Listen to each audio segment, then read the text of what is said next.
The day the auction cars parked on my lawn, my parents forged my signature on a $5 million loan.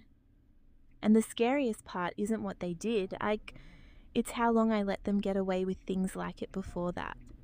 That's where this story starts, because that's where everyone wants it to start. But if you actually want to understand why it happened, you have to go back further. Back to a version of me who said yes to things without reading them first. That morning there were maybe 11 people standing on my property. A woman with a clipboard was walking a guy in a golf shirt through the bidding increments.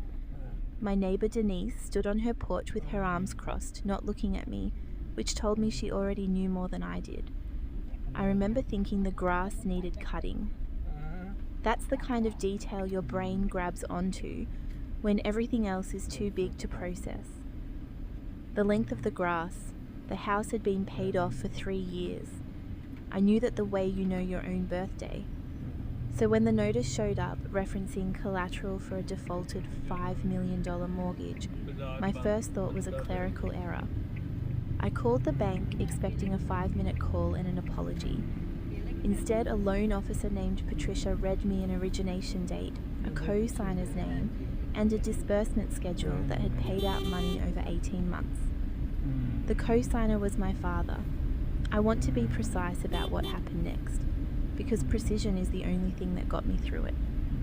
I didn't scream, I didn't drive to their house, I requested the file. It took 4 days to arrive, and when it did, I read it the way you read a contract you're about to sue over, because that's what it was. The signature on page 6 was technically mine, same loop, same slant, but the second stroke of the M in my middle name curved the wrong way, a habit I'd broken back in high school after a teacher corrected it. My parents wouldn't have known that. Whoever forged it had copied an old signature from somewhere, a card, a check, a school form, frozen from a version of me that didn't exist anymore. The notary stamp listed an office 14 miles from my house. I had never set foot in it. I called and asked if they had a record of me in their visitor log for that date. They didn't, because I was never there. None of this is dramatic to describe. That's the part people don't expect. Fraud, when you're inside it, doesn't feel like a movie. It feels like paperwork. It feels like being very calm on the phone while something in your chest permanently rearranges itself. I saw my parents twice during all of this. The first time, my mother mentioned, almost warmly, that it might be good for me to learn what real problems felt like. She wasn't being cruel. That made it worse. She said it the way you'd tell a kid something obvious, not out of malice, but out of certainty, that I'd absorb it and move on, like I always had. My father didn't bring it up at all. He asked about my job. He asked if I'd eaten. Sitting there, I understood that their trust in me was never about me being weak. It was about me being predictable. I'd spent years being the version of their son who signed things, let things go, forgave things without asking why. They hadn't bet against a person. They'd bet against a pattern. And patterns, unlike people, don't usually surprise you. So I stopped being predictable. I didn't confront them. Instead, I went to the county clerk's office because somewhere in the loan file was a property description that didn't match what I remembered from buying the house 9 years earlier. There was a clause, an easement tied to a historic preservation designation from the 1970s, attached to the land before I ever owned it, transferable with the title. It restricted any refinancing or lien placement without disclosure to the county's preservation board. It's the kind of clause most people never think about because it never comes up, unless someone tries to do exactly what my parents did. The bank's underwriting had missed it. Or, more likely, whoever forged the loan application had answered the disclosure question with no, when it should have been yes, and nobody had checked. I didn't call my parents. I called a real estate attorney. She called the county preservation board. The preservation board called the bank.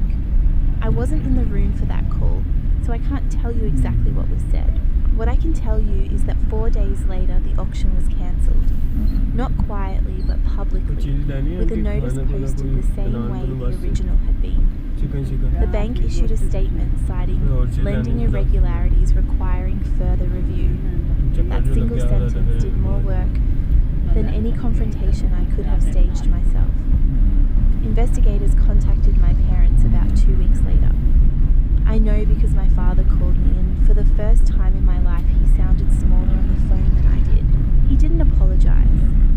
He asked if I was going to let this keep going. I told him it wasn't up to me anymore, which was true. It was also the first time I ever said something to him that wasn't designed to make him comfortable. I haven't spoken to my mother since. My father calls sometimes. I let it go to voicemail more often than not. Not out of anger exactly, but out of not knowing which version of the conversation would even be honest. People ask me if it felt good, watching it fall apart for them the way it was supposed to fall apart for me. I'll tell you the truth, it didn't feel like something you'd put on film. There was no moment of triumph. The following week, a locksmith came out to re-key the doors, because I didn't know who else might still have copies. I stood in the doorway while he worked, and I remember thinking the house looked exactly like it always had.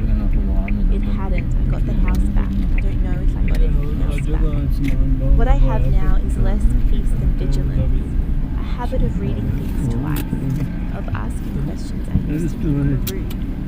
It's not the ending anyone wants from a story like this, but it's the true one, and I've learned this past year that true and satisfying aren't always the same thing. The grass gets cut on schedule now.